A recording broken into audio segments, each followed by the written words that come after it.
बार फिर से आप सभी का स्वागत है। आज मोचीराम कविता देखते हैं जिसके लेखक सुदामा पांडे धूमिल हैं। नेट के सिलेबस में यह लगा हुआ है। नक्सलवाड़ी, मोचीराम, अकाल दर्शन, रोटी और संसद 4 कविता है। तो आज हम इनका दूसरा कविता देखते हैं मोचीराम। और यहाँ से पूछा यह जाता है कि पंक्तियों को क्रम से लगाइए, पहले से बात के क्रम में लगाइए। या कोई पंक्ति दे देगा, पूछेगा कि यह किस कविता से है, या पंक्ति दे देगा, पूछेगा यह किस लेखक का है, या फिर यह पंक्ति दे देगा, उसमें कोई कठिन शब्द हुआ तो उसमें पूछ देगा कि इस शब्द का क्या अर्थ है। इसी प्रकार से पूछे जाते हैं। यदि आपने इसको देख लिया और पंक्तियों को थोड़ा सा ध्यान रख लिया कि कौन पहले आया कौन बाद में, तो सभी को आसानी से किया जा सकता है। तो यहाँ देखते हैं, रापी से उठी हुई आँखों ने मुझे क्षण भर टटोला और फिर जैसे पतियाए हुए स्वर में वह हंसते हुए बोला, बाबूजी सच कहूँ मेरी निगाह में ना कोई छोटा है ना कोई बड़ा है। मेरे लिए हर आदमी एक जोड़ी जूता है जो मेरे सामने मरम्मत के लिए खड़ा है। और असल बात तो यह है कि वह चाहे जो है जैसा है जहाँ कहीं है, आजकल कोई आदमी जूते की नाप से बाहर नहीं है। फिर भी मुझे ख्याल रहता है कि पेशेवर हाथों और फटे हुए जूतों के बीच कहीं न कहीं एक अदद आदमी है जिस पर टाके पड़ते हैं, जो जूते से झांकती हुई अंगुली की चोट छाती पर हथौड़े की तरह सहता है। यहाँ तरह तरह के जूते आते हैं और आदमी की अलग अलग नवैयत यानी कि नीयत बतलाते हैं। सबकी अपनी अपनी शक्ल है, अपनी अपनी शैली। मसलन एक जूता है, जूता क्या है? चकतियों की थैली है।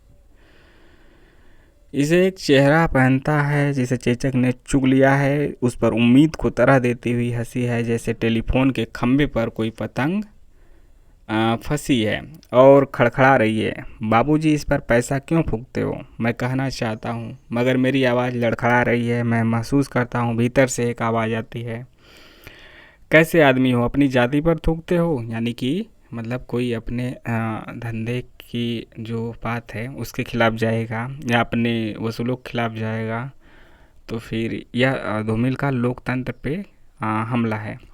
तो वही कह रहे हैं कि यदि कोई जूता प्रतीक के माध्यम से कोई जूता आपके पास लेके आता है, फिर वहीं उससे आप कहते हैं कि यह जूता चलने लायक नहीं है, इस पे पैसा खर्च करना, इसको सिलवाना या फिर इस पे टाके लगवाना ठीक नहीं है। तो वही कह रहा है कि यह तो अपनी जाति पे थूकते हो, जाति पे हमला है। या आप यकीन करें उस समय मैं चकतियों की जगह आंखें ताकता हूँ और पैसे में पड़े हुए आदमी को बड़ी मुश्किल से निभाता हूँ। एक जूता और है जिसे पैर को नाद कर एक आदमी निकलता है सैर को। न वह अक्लमंद है न वक्त का पाबंद है, उसकी आंखों में लालच है, हाथों में घड़ी है, उसे कहीं जाना नहीं है मगर चेहरे पर बड़ी हड़बड़ी है। वह कोई बनिया है या बिसाती है मगर रो पैसा की हिटलर का नाती है। यहाँ हिटलर शब्द याद रखिए कि पूछ सकता है कि इस निम्नलिखित में से कौन इस कविता में आया है। हिटलर, मुसोलिनी, अलग अलग रूसो, जिन जैक्स, कुछ भी दे देगा। इसे बांधो उसे काटो, यहाँ ठोको वहाँ पीटो, घिस्सा दो ऐसा चमकाओ जूते को आईना बनाओ। वो बड़ी गर्मी है, रुमाल से हवा करता है, मौसम के नाम पे विसूरता है, सड़क पर आतियों जातियों को बानर की तरह घूरता है। यहाँ से भी पूछा जा सकता है कि किस जानवर का जिक्र है मोचीराम में? तो बंदर का। गरज यह है कि घंटे भर खटवाता है मगर नामा देते वक्त साफ नट जाता है, यानी मुकर जाता है।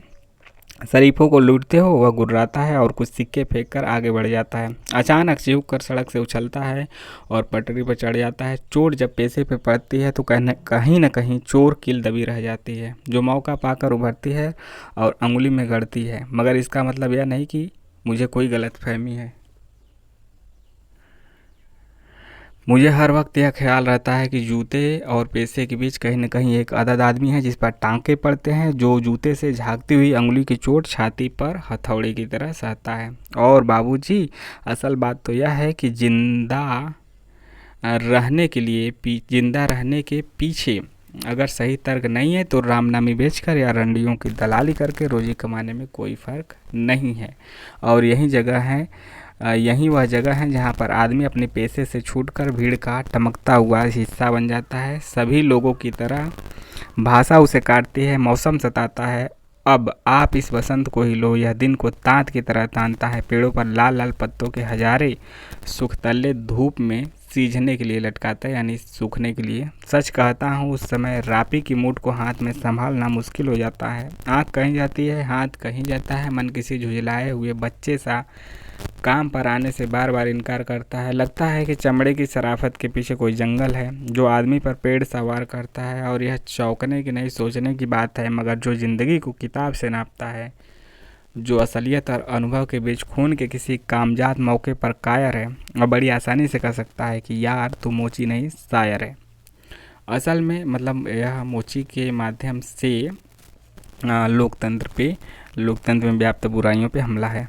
असल में वह एक दिलचस्प गलतफहमी का शिकार है जो यह सोचता है कि पेशा एक जाति है और भाषा पर आदमी का नहीं किसी जाति का अधिकार है, जबकि असलियत यह है कि आग सबको जलाती है, सच्चाई सबसे होकर गुजरती है। कुछ है जिन्हें शब्द मिल चुके हैं, कुछ हैं जो अक्षरों के आगे अंधे हैं, वे हर अन्याय को चुपचाप सहते हैं और पेट की आग से डरते हैं। जबकि मैं जानता हूँ कि इनकार से भरी हुई एक चीख और समझदार चुप दोनों का मतलब एक है। भविष्य गढ़ने में चुप और चीख अपनी अपनी जगह एक ही किस्म से अपना अपना फर्ज अदा करते हैं। तो यह रही कविता मोचीराम।